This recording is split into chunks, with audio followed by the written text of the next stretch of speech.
guys, so this is my final check-in. I've been wearing this foundation for about 6.5 hours now, and I mean, it's wearing really well. This is the best makeup day I've had in a while, especially with my drier skin at the moment.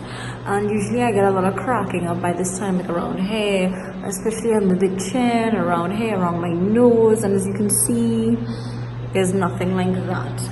Today I love it. It's going to be my new favorite, my everyday foundation, more than likely from now until my skin gets maybe a little more balanced out. Then maybe I will go back to my original matte formula.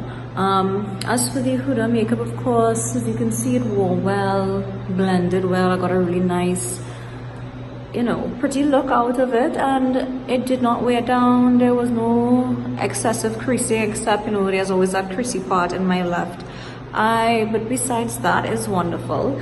And yeah, so that's pretty much it. Thank you so much for watching, and I will see you guys soon. Bye.